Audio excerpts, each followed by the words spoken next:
Naalala ko pa ang araw na iniladlad sa mundo.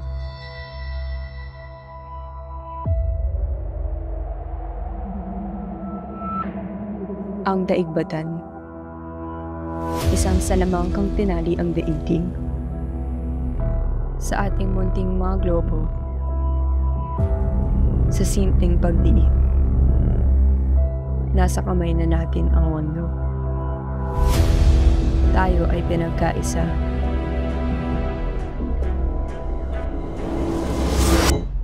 Yun ang ating inakala.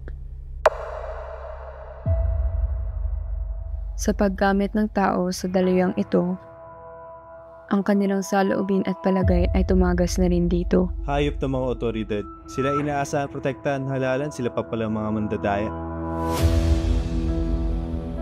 Mga dating pagbibiro ay lumala sa nakasusuklam na puna.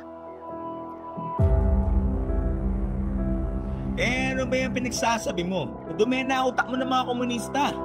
Wow, Pilipinas. Sa bawat tuligsaan, sa bawat alitan, tumindi ang kamuhian. Kawawa Pilipinas dahil sa mamakikitid ng utak ang at tulad agwat ng ng iyo. magkasalungat ay lalong Walang lumayo. magbabago kung walang mag-aalsa eh. Masyado nang maingay yung mga yan. Dapat sa mga estudyanteng yan pinapatahimik na eh. Ang away sa daigbatan ay napunta na sa katotohanan. Tama na pa. Huwag ka mangialam. Mga dating magkaibigan na kulong sa sigalot. Hoy, ikaw. Ano na naman problema mo? Nanginuro na ako sa'yo, ah. Ang bastos mo na lang. Wala ka ng respeto. Sa ka ba na ako ngayon? Sasab mo. Kumakalimhan ng mga pista. Nalunod sa alingaw-ngaw ng kaliraw-raw ang kanilang mga utak. Subalit, sa kabila ng mga pangyayari, merong mga namula sa kabalighuan ng lahat. Mas mabuti ng ganito, anak. Ha? Anong mabuti? Mga katotohanan naman mga sinasabi. Sa tinagal-tagal nating magkakakilala, naniwala ka pa sa mga pinagsasasabi doon sa kanya kaysa sa pagkakilala mo kay Bulan?